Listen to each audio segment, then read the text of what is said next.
बिस्मिल्लाहिर्रहमानिर्रहीम। मैं हूं असद करल और आप देख रहे हैं मेरा यूट्यूब चैनल। नाजरीन, जिस तरह हम अगर देखते हैं कि इदारों के तनकीद के हवाले से बात हो और ख़ास तौर पर एक ख़ास माइंड सेट जो है और ख़ास तौर पर अपोजिशन जमाते हों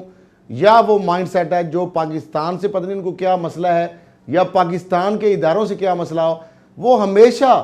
पाकिस्तान के जो रियासती इदारे हैं उनकी कारकर्दगी के ऊपर उन इदारों के ऊपर हमेशा सवालिया निशान उठाते रहते हैं। इन इदारों में अगर बात की जाए तो आप देखते हैं अक्सर पाकिस्तान की जो आला अदलिया है उस पर सवाल उठाए जाते हैं। पाकिस्तान के जो सलामती के इदारे हैं वो पाकिस्तान की अफवाज हैं जिनकी वजह से हम चैन की नींद सोते हैं और वो सरहदों पे हमारी जाग के हिफाजत करते हैं, उनके बारे में बात हो। वो हमारे जो ना दिखाई देने वाले जो हमारे इंटेलिजेंस इदारे जो हैं, जो एजेंसी दुनिया जिसे ISI को नंबर 1 एजेंसी मानती है, उस एजेंसी के बारे में अगर बात हो तो वो हम तनकीद। इस तरह से पाकिस्तान का एक इदारा है एंटी सुप्रीम, जो एक पाकिस्तान का supreme anti corruption watch dog है, जो पाकिस्तान का एक सबसे बड़ा करप्शन के खिलाफ इदारा है, जिसको UNO के तहत पाकिस्तान या जिस तरह के जो मुल्क हैं उनको मजबूरी हर मुल्क की कि ऐसा इदारा बनाना। अब वो जो चार्टर के तहत एक इदारा बना है उसकी कारकर्दगी जो है वो इसलिए उसके ऊपर सवालिया निशान उठाए जाते हैं। जिस तरह अदलिया ताकतवर मुलजमों के खिलाफ जब कोई एक्शन लेती है तो सवाल उस पर उठ जाते हैं। जब आर्मी या ISI जो है वो मुल्क दुश्मन कूतों का जो आलाकार बनने वाले हैं उनका साथ नहीं देते या किसी भी जो मुंतखब हुकूमत है उसका साथ देते हैं, तो दूसरे जो लोग होते हैं उनको इस वजह से तनकीद का निशाना बनाते हैं कि तो आप इलेक्टेड जो गवर्नमेंट है उसको आप उनके जो साथ क्यों हैं, एक पेज पर क्यों हैं, ये उनका कसूर है। इस तरह नैब जो है उसका कसूर ये है कि वो पाकिस्तान की तारीख में, यानी जब से नैब बना है, अगर बात की जाए 99 से, तो उससे लेकर 2021 आ गया है, तो ये 22 साल के करीब अगर बात की जाए तो उसके अंदर जो मौजूदा नैब की जो क़यादत है और जो मौजूदा हुकूमत है, नो डाउट उसको भी ये क्रेडिट जाता है, वज़ीर-ए-आज़म इमरान खान को भी, क्योंकि ज़ाहिर बात है वो खुद करप्ट नहीं है और उनके साथी या उनके अजीज़ो कारब ऐसी किसी करप्शन के अंदर इन्वॉल्व नहीं है, किसी म्यूजिक अथॉरिटी में इन्वॉल्व नहीं है, कोई किकबैक्स, करप्शन, कमीशन, कोई ठेकों में। तो इसलिए नैब को और दीगर इदारों को उनका एक ऑटोनमस आप जो है काम इंडिपेंडेंटली करें। दूसरा बड़ा क्रेडिट जाता है जस्टिस रिटायर्ड जावेद इकबाल को, जो इस इदारे के इसी नैब के सरबराह हैं, जिसके दरबारी चेयरमैन जब कमरुज़्ज़मान चौधरी थे तो सुप्रीम कोर्ट के ऑनरेबल जज साहबान ने पनामा केस की हियरिंग के दौरान कहा था कि हमें पता है कि आज हमारे सामने नैब दफन हो गया है। उसी नैब को किस तरह कब्र से उठाकर जस्टिस जावेद इकबाल, जो ऑनरेबल इसके जो रिटायर्ड चीफ जस्टिस भी रहे हैं, पाकिस्तान की सबसे बड़ी जो अदालत है, वो इसके जब लीडर बने और उसके साथ साथ अगर बात की जाए उनकी एक नीचे टीम, उनकी जो स्पिरिट और उसकी वजह से साथ, अगर आज मैं एक बात सिर्फ नैब लाहौर चैप्टर की उनकी डायनामिक जो लीडरशिप के अंदर मेजर रिटायर्ड शहजाद सलीम साहब जो हैं, सलीम शहजाद साहब, उनकी निगरानी के अंदर जो अचीवमेंट्स हुई हैं शायद पाकिस्तान की तारीख में इतनी आपको देखने में नैब की यानी तारीख में नहीं मिलनी होगी। आप देखें कितने साबक जो हमारे वज़ीर आज़म हैं, जो हमारे साबक सदर पाकिस्तान हैं, जो हमारे अपोजिशन लीडर मौजूदा हों, साबका अपोजिशन लीडर हों, आप सिंध असम्बली का स्पीकर की बात करें, अपोजिशन लीडर जो मौजूदा शहबाज शरीफ साहब की बात करें, जो शाहिद खान अब्बासी जो साबक वज़ीर-ए-आज़म उनकी अगर बात की जाए, नवाज शरीफ साहब साबक वज़ीर-ए-आज़म उनकी बात की जाए, हमजा शहबाज जो अपोजिशन लीडर है कौमी सूबाई असम्बली के अंदर, उनकी बात की जाए, सराज दुरानी जो है स्पीकर सिंध असम्बली, साबक सदर पाकिस्तान आसिफ अली जरदारी की बात हो, और इस तरह जो ख्वाजा बरादरान जो हैं वो साबक जो फाकी वज़ीर है या उनके भाई हैं, उनकी बात हो, पाकिस्तान के सबसे ताकतवर जो ब्यूरोक्रेट है, जो वज़ीर आज़म नवाज शरीफ के बाद सबसे ताकतवर उनके इख्तियार थे, और वो नवाज शरीफ साहब भी उनके इशारों पर जिस तरह फील हो रहा था, चल रहे होते थे, पूरे एक जो किंग कॉन्ग थे ब्यूरोक्रेट के बने हुए। फवाद हसन फवाद जो प्रिंसिपल सेक्रेटरी थे साहब, उनकी बात की जाए, आर चीमा जो पंजाब के अंदर किंग कॉन्ग बने हुए थे, और जो शहबाज शरीफ साहब के वो कहते हैं मूंछ की नाक का बाल, जिस तरह वो इस तरह की मिसाल बनी हुई है, वो उनके कार खासों में शुमार उनका होता था। उसकी अगर बात की जाए तो इस तरह के बहुत सारे एक लंबी फहरिस्त है। बड़े बड़े ताकतवर बिजनेसमैन हो, बड़े बड़े मीडिया मालकान हो, जो सबसे बड़ा दावा करते थे कि हम सबसे बड़ा मीडिया मालिक होने के जो दावेदार हैं। अगर मीर शकील रहमान की बात की जाए, जो ये कहते थे, दावा करते थे कि हम हुकूमतें बनाते और गिराते हैं। और यकीनन इस हवाले से जो एडमिरल रिटायर्ड जो फसी बुखारी साहब जब चेयरमैन नैब थे, और उस वक्त जब उनके पास आए और उनकी वो ऑडियो जो वीडियो रिकॉर्डिंग भी मेरे पास मौजूद है, और जो उन्होंने कहा, चेयरमैन जो साबिक हैं और पाक बहरिया के सरबराह भी हैं, तो उन्होंने कहा कि मेरे पास किस तरह शकील रहमान आए और किस तरह जहांगीर सिद्दीकी के बारे में उन्होंने मुझसे फेवर मांगी, और किस तरह उन्होंने कहा कि आप SCCP के चेयरमैन को बुलाएं, आप गवर्नर स्टेट बैंक को बुलाएं। तो ये चेयरमैन जो साबिक हैं, जो फसी बुखारी साहब की ज़बानी है, तो उन्होंने कहा,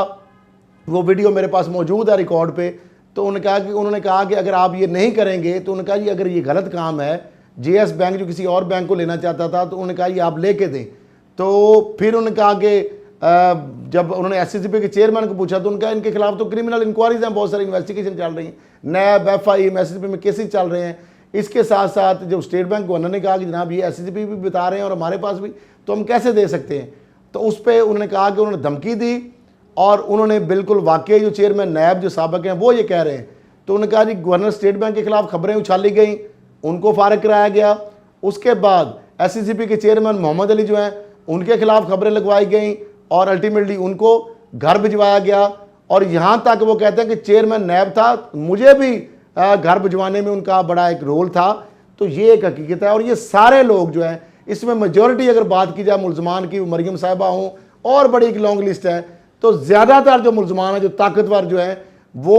नैब लाहौर की हवालात की उन्होंने हवा खाई है। और इसका क्रेडिट मुझे यकीनन देना भी चाहिए, और मैं दे रहा हूँ। वो है मेजर शहजाद सलीम साहब। जो सलीम शहजाद साहब जो हैं, उन्होंने उनके दौर में, और जस्टिस जवेद इकबाल साहब जो है उनके दौर में, और वज़ीर आज़म इमरान खान साहब जो हैं उनके दौर में ये गिरफ्तारियाँ अमल में आईं। और ये वो केस हैं जिसमें सुप्रीम कोर्ट ने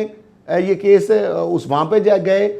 जिस तरह पनामा जेल में, या ये बहुत सारे मामला पहले से नैब के अंदर अंडर कारपेट थे। कोई PTI हुकूमत ने कोई नया रेफरेंस नहीं भेजा, इसमें कोई बाइस बात नहीं है। यही इदारा नैब था, यही लोग थे, लेकिन इनके ऊपर हाथ नहीं डाला गया। अब इस पे कि नैब ने क्या किया है, अब नैब लाहौर के हवाले से मैंने भी, इसलिए मैंने कहा कि हम आपको किसी के स्पोक्स पर्सन नहीं है, आप ये बताएं कि वफाकी और सूबाई महकमों का जो कितने अरब रुपए की आपने रिकवरी की है। बाकी जो चीटिंग पब्लिक एट लार्ज के जो केसेस हैं, जो लोगों की जमा पूंजी जो है जो लुट जाती है, और बिल्कुल जस्टिस जवेद इकबाल साहब ने ये बात कही कि ये उनके लिए मेगा करप्शन इससे बड़ा नहीं है कि जो इंसान अपनी जमा पूंजी एक जमा करता है और घर का ख्वाब देखता है 2-4 मरले का, और उसके लिए एक सोसाइटी इश्तहार देती है बड़े बड़े, तो उसके ऊपर वो इन्वेस्ट करता है, और उसका पैसा जब डूब जाता है, तो यकीनन मैं आपसे एग्री करता हूं कि उसके लिए वाकई ही ये मेगा करप्शन केस उसके लिए है। और उसमें अरबहा रुपए जो है, नैब ही वाद पाकिस्तान में इदारा है जिसकी वजह से लोगों को वो मिले, और इंतहाई शफाफ तरीके से, और उन लोगों को वो जमा पूंजी जो लुट गई थी पाकिस्तान के अंदर, ये चश्मे फलक ने देखा। और रिकॉर्ड पे बात है, लाखों लोग जो हैं मुतासिरीन को अरबहा पैसा जो है वो नैब ने वापस लिया उन माफियात से, और उसके बाद उनको उन तक पहुंचाया। अमानत जो है उसमें ख़यानत, एक आज तक ऐसी प्रेसिडेंट मौजूद नहीं है कि जिसमें कोई नैब ने पैसा लिया हो और बीच में किसी को देने में कोई 1% भी अपनी कमीशन रखी हो, या किसी के साथ उन्होंने ज़्यादती की है। जो पैसा आता है वो मुतासिरीन को एक ट्रांसपेरेंट, एक शफाफ तरीके से, बिला तमीज़ व तफरीक, विदाउट एनी डिस्क्रिमिनेशन, वो उनके अंदर बांट दिया जाता है। तो ये बहुत बड़ा क्रेडिट है। वो तो अरबों हार रुपए अलहदा है, उसमें PCBL के मुतासिरीन हो, उसमें ईडन की बात हो, उसमें बहुत सारी सोसाइटियाँ हैं, उसमें वो फिरोजपुर पता नहीं कौन सी वाली है, कोई मॉडल सिटी है, इस तरह के ये बहुत सारी, और बार बार उन लोगों को पकड़ा गया। एक दफ़ा पुलिस बार करके उन्होंने फ्रॉड किया, दोबारा भी उनको पकड़ा गया, और उनसे एक एक जो पैनी है। हालांकि बावजूद इसके इन ऐसे लोग जो माफियाज होते हैं जिनको NOC के बगैर वो इश्तहारात देते हैं, और उसमें मीडिया भी एक रिस्पॉन्सिबल है, जो वो चैनल और वो अखबारात जो NOC के बगैर ऐसी सोसाइटी के इश्तहार चलाते हैं। मैं समझता हूँ, मेरी ये रिक्वेस्ट है नैब को, उनको भी कैफरे, उनको भी पकड़ना चाहिए, क्योंकि इसके अंदर वो सहूलतकार का किरदार अदा करते हैं। वो लोगों को लुटने में, उनकी जमा पूंजी लुटने में वो एक सहूलतकार का, अंत जुर्म का मुर्तकिब होते हैं। लिहाजा ये मीडिया के अंदर भी एक सेल्फ अकाउंटेबिलिटी होनी चाहिए और पैमरा को भी इस पर कॉग्निजेंस लेना चाहिए। नैब भी ले अगर, तो मुझे कोई इतराज़ नहीं है। वो मेरा भी अगर चैनल हो, मेरा भी किसी अखबार में अगर मैं काम कर रहा हूं, वो भी अगर ऐसे किसी इश्तहारी, किसी भी ऐसी हाउसिंग सोसाइटी जो कि रिस्पेक्टिव जो रेगुलेटर है, CDA हो, LDA हो, MDA हो, SBCA हो, जितने भी इदारे हैं रेगुलेटर, उनसे अगर वो जो मुतलका है उनसे अगर वो NOC उसका नहीं है, तो अखबार के चैनल को वो NOC मांगना चाहिए और फिर जाके उनके इश्तहारात देने चाहिए, ताकि लोग लुटे ना और फिर नैब के पास ना जाएं और फिर उसके बाद नैब को उनसे पैसे वसूल करके उनको देने के लिए जो एक्सरसाइज करनी पड़ती है, वो सारी एक्सरसाइज और लोग लूटने से भी बच सके। यहाँ पे तो आ गई हमारी सेल्फ अकाउंटेबिलिटी की बात। अब उसके बाद आ जाती है बात नैब की कारकर्दगी की, कि नैब के वफाकी और सूबाई। तो इस हवाले से मैंने कहा नैब को, हुकाम को, कि आप हमें चीज़ें भेजें, जब तक आप चीज़ें नहीं भेजेंगे हम स्टीरियोटाइप बात करने के लिए तैयार नहीं है। तो उन्होंने वो डाटा मेरे से शेयर किया जो नैब लाहौर के हवाले से अगर मैं बात करूँ तो किस वफाकी और सूबाई महकमे में गुज़श्ता यानी 17 साल में 99 से लेकर 17 साल तक यानी 2017 तक कितना नैब ने रिकवरियाँ की, और उसके बाद जो नई हुकूमत या चेयरमैन जब जवेद इकबाल साहब आए, उसके बाद से नैब ने इनकी लीडरशिप के अंदर या वज़ीर आज़म जो मौजूदा इमरान खान साहब हैं उनकी यानी हुकूमत के दौरान और चेयरमैन नैब जैसे जवेद इकबाल के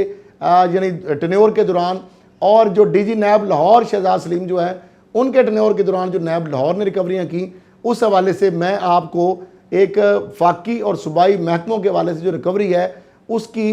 जो एक समरी जो है वो आपसे, जो हम स्क्रीन पे भी आपसे शेयर करेंगे, वो दिखा रहे हैं कि कितने पैसे रिकवर किए, और एक कंपैरिजन का चार्ट मैं आपसे पेश कर रहा हूँ। ये आप स्क्रीन पे देखेंगे तो ये साथ नज़र भी आएगा आपको, और मैं प्रोड्यूसर से कहूँगा अदनान को कि वो इस चीज़ को साथ चलाएँ और बड़ा करके दिखाएँ,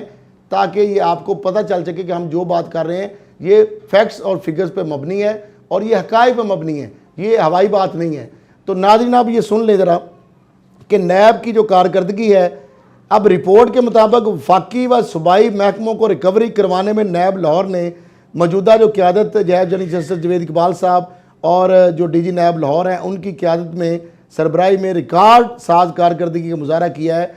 अब ये जो बात है ये आप चूँकि देख रहे होंगे, अगर इसमें फ़िगर गलत हो तो आप मुझे, मैं इस सेल्फ आपने आपको भी आपके सामने अकाउंटेबिलिटी के लिए पेश करता हूँ कि इसमें जो भी है एग्जैजरेटेड फिगर नहीं होगा, फैक्ट्स हैं आपके सामने स्क्रीन पे आ रहे हैं। नैब लाहौर की कोशिशों से नैब का जो दावा है और आगे फैक्ट्स भी बता रहे हैं, 1999 से ताल वफाकी व सूबाई सतह पर वफाकी इदारों को मजमूई तौर पर 100 यानी नैब लाहौर की बात हो रही है 110 अरब की खती रकम रिकवर करवाई जा चुकी है। नैब लाहौर की जानब से जो की गई रिकवरी है, नैब कानून की शिक जो है 25 AR यानी रजा कराना रिकवरी जिसको VR भी बोलते हैं, उसके तहत, और जो उसकी 25 B है यानी प्ली बारगेन के तहत सर अंजाम दी जाती रही है जो रिकवरी। इस हवाले से भी 21 साल दौर में वफाकी सतह पर 28 यानी 28 जो अदारे हैं उनको 6 अरब और 75 करोड़ सिर्फ यानी 21 साल दौर में वफाकी सतह के जो इदारे हैं, जो ऑटोनमस बॉडी हैं या जो सेमी गवर्नमेंट फेडरल गवर्नमेंट के, उनको डिवीज़न या वजारतें हैं 6 अरब और 75 करोड़ यानी 6.25 अरब, जबकि सूबाई सतह पर 32 मुख्तलिफ जो महकमे या डिपार्टमेंट्स हैं उनको 102 अरब और 76 करोड़ की रिकवरी करवाई गई, जिसकी मुकम्मल तफसीलात भी जो आपसे शेयर की जा रही हैं, स्क्रीन पे आप देख भी सकते हैं। अब अगर बात आ जाए 21 साल दौर में मजमूई रिकवरी 110 अरब की तफसील जो नैब लाहौर जो है उसके हवाले से क्याम से अगर बात की जाए, और अब और फिर 4 साल या 3 साल का कंपैरिजन में दे रहा हूँ वो भी आपके सामने। नैब लाहौर के क्याम यानी जो नैब के क्याम यानी 99 की बात है से लेकर ताहाल 10 अरब 12 करोड़ से जायद रजा कराना रिकवरी हुई यानी VR जिसको बोलते हैं, यानी ये बात हो रही है अब तक की, यानी 10 अरब से 12 करोड़ हुई, और फिर प्ली बार्गेन की मद में 15.5 अरब से जायद की रिकवरी की गई। 1999 से ताहाल इनडायरेक्ट रिकवरी की सूरत में 83 अरब और 83 करोड़ जो है रिकवर किए जा चुके हैं। अगर आ जाएं 1999 से 2016 यानी 17 साल की बात की जाए कि दौरान रिकवरी की तफसीलात, तो माजी के 17 सालों के दौरान नैब लाहौर ने 10 अरब जो है वॉलंटरी रिटर्न यानी रज़ाकराना रिकवरी की सूरत में बरामद करवाए और 5 अरब 43 करोड़ जो है वो प्ली बारगेन जो है जिसको पीबीपी बोलते हैं, प्ली बारगेन की सूरत में रिकवर किए। इस दौरान यानी 23 अरब 17 करोड़ की इनडायरेक्ट रिकवरी हुई, जबकि इन 17 सालों के दौरान मजमूई तौर पर सिर्फ 38 अरब और 73 करोड़ की रिकवरी करवाई जा सकी। ये नैब लाहौर के चैप्टर की मैं बात कर रहा हूँ। अब नैब की जो मौजूदा क़यादत है जस्टिस जवेद इकबाल साहब और मेजर रिटायर्ड जो है सलीम शहजाद साहब, उनमें 2017 से ताहाल के दौर में होने वाली रिकवरी जो है, यानी एक तरफ है 17 सालों के दौरान टोटल जो रिकवरी है इसी नैब लाहौर की, यही इख्तियारात हैं, यही कानून है, यही सूरत हाल है, यही करप्शन है मुल्क के अंदर, सिर्फ 38 अरब और 73 करोड़ की रिकवरी हुई। जबकि दूसरी जानब नैब की जो मौजूदा क़यादत की मैंने बात की है, सिर्फ आप 17 से लेकर आप 4 साल भी नहीं पूरे बनते, उसकी 4 साल दौर में मजमूई तौर पर 70 अरब 85 करोड़ की रिकॉर्ड रिकवरी, यानी आलमोस्ट 35 को अगर डबल करें तो 70 अरब बन जाता है। तो ये 38 है, तो अब ये तकरीबन 71 अरब रुपए जो है वो 50% से थोड़ी कम, यानी ये डबल यानी रिकवरी आलमोस्ट जो की गई सिर्फ 4 सालों में 17 सालों के मुकाबले में। तो उस हिसाब से मल्टीपल करें तो कई 100 गुना ज़्यादा इसको कंपैरिजन करें तो ये इस दौर में अगर यही क़यादत होती तो 17 साल में तो फिर उसका वॉल्यूम बहुत ज़्यादा हो जाना था अगर इसको यार्डस्टिक को मद्देनजर रखें। अब 10 अरब 18 करोड़ जो प्ली बारगेन के ज़रिए, ये जो मैंने 4 साल की बात कर रहा हूँ, और 25B के तहत यानी रिकवर किए गए, और 4 सालों में इनडायरेक्ट रिकवरी की सूरत में 60 अरब और 66 करोड़ से ज़ायद की बरामदगी करवाई गई। अब अगर बात की जाए वफाकी इदारों के हवाले से, तो वफाकी इदारों के हवाले से मैं बता देता हूँ किस किस वफाकी इदारे को नैब ने कितनी कितनी रिकवरी करवाई। वफाकी इदारोों की फहरिस्त में वापडा को सबसे ज़्यादा 5 अरब 50 करोड़, पाक PWD जो ठेके देते हैं और बहुत फेवरेट है महकमा MNA MPA और सेंटर्स का, इवन के MPA तो नहीं, फेडरल चूँकि गवर्नमेंट का महकमा है, सेंटर्स और अरकान कौमी असम्बली रिजर्व सीटों वाले, तो वो भाग के उधर ले आते हैं क्योंकि 10% ठेकेदार उनको दे देता है, 10% पाक PWD दे देती है उनको जो मनसूबा वो लाते हैं। वहाँ से जो इन्होंने पाक PWD 27 करोड़ उनसे निकलवाए, पाकिस्तान रेलवे से 17 करोड़, स्टेट लाइफ जो इंश्योरेंस है 4 करोड़ उनके यानी लेके लोगों से लूटा हुआ जो सरकारी इदारों का पैसा 4 करोड़ 75 लाख उनको वापस लेके दिया। पाक जनरल इंश्योरेंस को 8 करोड़ 62 लाख रुपए शामिल है। दीगर वफाकी इदारों में कस्टम डिपार्टमेंट को जो डूबी हुई रकम थी 11 करोड़ जो डिफाल्टर से निकलवाया, FBR जो है 8 करोड़ 70 लाख, AG ऑफिस जो है 3 करोड़ 28 लाख इनके रिकवर करके उनके हैंड ओवर किए, मिलिट्री लैंड कंटोनमेंट के 7 करोड़ 24 लाख और NTS जो है उसको 4 करोड़ 58 लाख रुपए रिकवर करवाए। इस तरह और भी बहुत सारी डिटेल है, मैं उस पर मजीद नहीं जाता। वफाकी जो महकमे हैं, ऑटोनमस हैं, वजारतें हैं, तो ये सरकारी जो ख़जाने को नैब ने रिकवरी करके दी जो कि लोग नहीं दे रहे थे। ये नैब की वजह से इतने अरब रुपया जो है ख़जाने के अंदर आया। अब सूबाई सतह पर अगर मुख्तलिफ महकमा जात की रिकवरी की बात की जाए तो उस हवाले से भी आपसे मैं ये डिटेल शेयर करता हूँ। सबसे ज़्यादा 33 अरब रुपए 33 अरब रुपए नैब लाहौर ने हाउसिंग सेक्टर में मजमूई तौर पर 86 करोड़ की ये जो रिकवरी की, जबकि धोखाधड़ी के जो मैंने कहा चीटिंग पब्लिक लार्ज की बात वही है कि मुकदमात में 6.5 अरब की रिकवरी मुनकमी, जो कि कई लाख ख़ानदान जिनके स्वाने ख्वाब जो थे जमा पूंजी लुट गई थी उनको नैब की वजह से वो वापस पैसा मिला और उनका घर का जो ख्वाब था वो दोबारा अब शर्मिंदा ताबीर होने जा रहा है। दीगर इदारों में बात की जाए तो LDA 2 अरब 96 करोड़ उसके रिकवर कराए गए और उसके हैंड ओवर किए गए, उसको दिए गए। बैंकिंग सेक्टर की बात की 1 अरब 14 करोड़, पंजाब कोऑपरेटिव बैंक जो है 1 अरब 67 करोड़ रुपए उसके रिकवर कराए गए और हुकूमत पंजाब को मुख्तलिफ मुकदमात में 1 अरब 72 crore, Sargodha university 10 crore 18 lakh, revenue department 11 crore, Punjab mines and mineral department 73 crore, जबकि कोऑपरेटिव डिपार्टमेंट पंजाब को 70 करोड़ की रिकवरी करवाई। इस अलावा और बहुत सारे इदारे भी हैं जो मैं अभी मजीद डिटेल में नहीं जाना चाहता। अगर बात की जाए दीगर इदारों में तो AG office Punjab, excise and taxation department Punjab, फिर गुजरांवाल डेवलपमेंट अथॉरिटी जो GDA है, फिर उसको जो है फूड्स पंजाब जो है अथॉरिटी जो है, और पंजाब हाईवेज़, फिर उसके बाद पंजाब रूरल डेवलपमेंट के अलावा दीगर मुतअद्दिद महकमा जात जो हैं वो भी शामिल हैं। तो जनाब ये है वो कारकर्दगी और ये है वो हुकूमत। जब टॉप मैन ठीक होगा, जब हुकूमत का वज़ीर आज़म आपका ठीक होगा, जब नैब का चेयरमैन ठीक होगा, जब नैब का रिस्पेक्टिव चैप्टर का DG ठीक होगा, तो फिर बड़े बड़े जो माफियाज हैं वो पाबंदी सलासल भी होंगे, वो हवालातों में बंद भी होंगे। उनसे जो माफियाज हैं, जो टाइकोन्स हैं, प्रॉपर्टी वाले हों या बिजनेसमैन बड़े बड़े टाइकोन्स हों, या आपके जो बड़े बड़े रूलिंग एलीट के लोग हों, बड़े बड़े हुक्मरान आपके वज़ीर आज़म और सदर मुल्कत हों, तो उनको भी, और बड़े बड़े ताकतवर ब्यूरोक्रेट्स जो हैं वो, उनको हवालात की हवा खानी पड़ती है। तो उस पर फिर ज़ाहिर बात है तनकीद तो होगी, तनकीद तो होगी। जब ऐसे लोगों को अदालतों से अगर इंसाफ मिलेगा रिलीफ मिलने की बजाय, जो वो चाहते हैं कि एक्स्ट्रा ऑर्डनरी रिलीफ और टेक्निकल जस्टिस जो माजी में उनको मिलता रहे, तो उनको अदालतों पे इंसाफ पे आता है। जब वो इदारों को कहते हैं, आर्मी चीफ और DGI से को जाकर मुलाकातें खुफिया करके कि जनाब हमें हमारी जान छुड़ाई जाए, हमें NRO ले के दिया जाए, तो फिर वो कहते हैं कि अदालतों में जो केस है, अदलिया आज़ाद है आज पाकिस्तान की, आप वहाँ से इंसाफ लें जाके। और अगर बात पार्लियामेंट की बात है तो वो भी इंडिपेंडेंट है, आप पार्लियामेंट में जाके बात करें। आप हमसे ये उम्मीद ना लगाएं। तो अब ये है कि ये सूरत हाल है, मैंने आपके सामने रख दी। आज की वीडियो थोड़ी सी लंबी हो गई है, लेकिन ये फैक्ट चूँकि हदफ तनकीद नैब को अक्सर बनाया जाता है, ये आपके सामने। इसमें एक चीज़ भी, ये जो कैलबी रिफॉर्म ग्रुप वाले जी दूसरे हैं, अपनी चीज़ें तो इनके ऊपर टीटियाँ, नैब जो एक ट्रांजैक्शन दिखाता है। और सलूट है उन IOs को, उस DG को, उस चेयरमैन को, उन प्रोसिक्यूटर्स को, उस PGA को, उस DPGA को, उस स्पेशल प्रोसिक्यूटर्स को, जो ये केस, या उन CITs को जो इन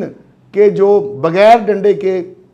बगैर वेपन्स के वो फिरते हैं और अरबों रुपए और अरबों ये इनके जो ट्रांजैक्शन है वो निकालते हैं, और एक एक ट्रांजैक्शन को दिखाते हैं, और अपनी जान जो है ख़तरे में डालकर इन माफियाज के सामने चीज़ें काले करतूत लाते हैं। और इनके पास प्रेस कॉन्फ्रेंस लाइव कट तो करते हैं बड़े, लेकिन कभी एक ट्रांजैक्शन के ऊपर इनके पास कोई जवाब नहीं है कि ये 7 अरब किधर से आए, ये टीटियाँ कहाँ से लगी। ये वो लोग जो कभी बाहर भी नहीं गए, जिनके पासपोर्ट ही नहीं बने, उनके नाम पे टीटियाँ किस तरह आ रही थी, ये कैश बॉय, ये सारी चीज़ें। तो इस पर भी नैब को सलूट बनता है, क्योंकि बैंकों वाले भी साथ मिले हुए हैं। उसके ऊपर मैं कभी बात करूँगा, उनके डाटा वो छुपाया बहुत सारा, अभी भी बहुत सारे छुपाया नैब से, और बहुत सारे इदारों के लोग आज भी वहाँ बैठे हैं इनके। उसके बावजूद नैब ने किस तरह ये चीज़ें सारी निकाली, और आज अगर अदालतों में ये केस आए या हमारे पास ये डिटेल आती हैं, तो उसका क्रेडिट नैब की जो मौजूदा रजीम है उसको जाता है। तो ये भी हमें क्रेडिट देना चाहिए। तो आज के लिए इतना ही, इसी के साथ इजाज़त दीजिए। अल्लाह हाफिज़।